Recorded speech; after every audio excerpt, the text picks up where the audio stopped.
grandmother tell me before the Zionist movement started, they babysitting each other the kids. They Baroffenbot each other like brothers, like brothers. The idea we zijn take away the land from the Palestinians, the Arabs, starting the whole fighting. Not Arabs the problem, not Jews the problem, not Judaism, not Muslim, only Zionism.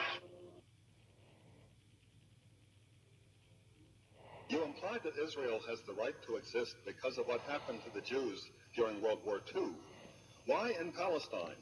Don't the Palestinians too have the right to a secure homeland? Why do they have to suffer and make way for the Jews? Look, we can go back and we can argue over the birth of Israel, justice of the birth of Israel. We can argue over whether or not there should be an Israel. There is an Israel today. There's a strong Israel today, a vibrant Israel that is not going to disappear. Palestinians have missed opportunities. There is an opportunity today. I don't see any useful purpose in arguing over what justifications Israel has to exist. Israel has all of the justifications in the world to exist. And I don't even think it's appropriate to question the reason why Israel exists. Thank God that there is at least one Israel.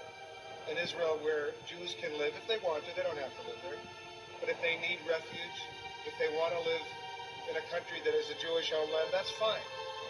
And I think, as I said before, all of us should be delighted that we happen to be around at a time in this world when there is this Israel.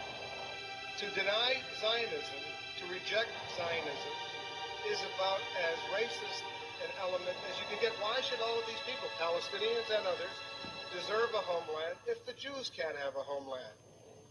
Have not the Jews suffered enough all of these? I suppose it wasn't missed on anyone in the audience that Mr. Blitzer was deploying that same familiar lawyer's tactic.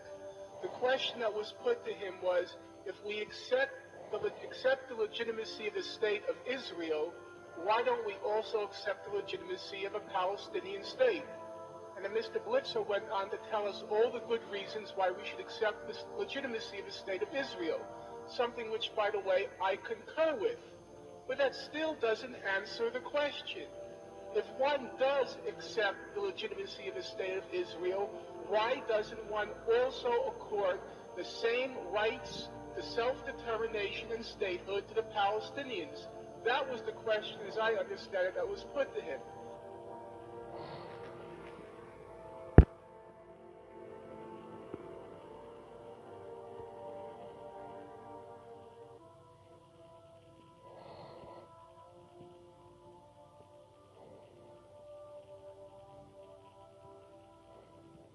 Often when there is dissent expressed in the United States against policies of the Israeli government, people here are called anti-Semitic.